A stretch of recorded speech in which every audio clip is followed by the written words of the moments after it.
Risk भी बहुत ज्यादा है।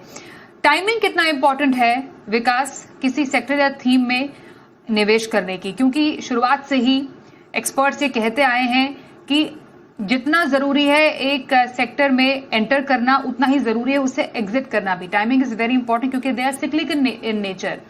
तो टाइमिंग किस हिसाब से डिसाइड करे किसी सेक्टर या थीम की?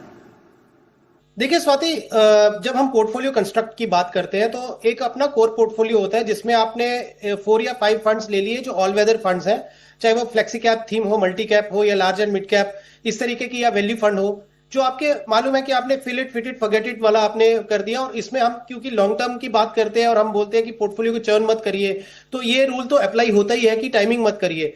बट जब हम टेक्टिकल पोर्टफोलियो की बात करते हैं या सैटेलाइट पोर्टफोलियो जो हमारे पोर्टफोलियो का हिस्सा होता है 15-20%, जिसमें हो सकता है हम गोल्ड का प्ले कर लें या जिस तरीके से आप सेक्टर फंड्स की आज बात कर रहे हैं उसमें हमको एक टैक्टिकल प्ले कर लें, वहां कहीं ना कहीं हमें टाइमिंग करने की जरूरत होती है। बट ये टाइमिंग ऐसी नहीं है कि आपको हर हफ्ते करना है, हर 15 दिन में या हर 20 दिन में करना है।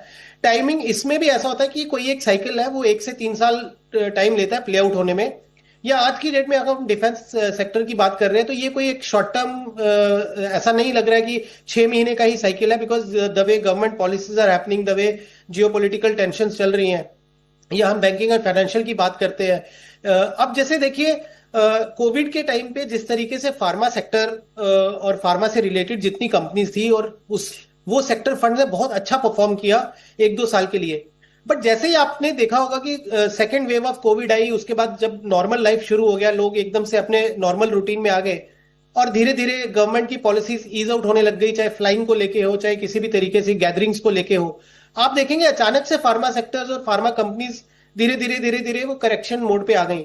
अब उस केस में यदि कोई अपने पोर्टफोलियो में वो टेक्टिकल प्ले लेके बैठा ही रहा तो शायद वो जो अपसाइड देखी उसको वो बुक नहीं कर पाए, वो पेपर पे दिखी और पेपर पे ही रह गई, बट एक्चुअल में उसको बुक नहीं कर पाए।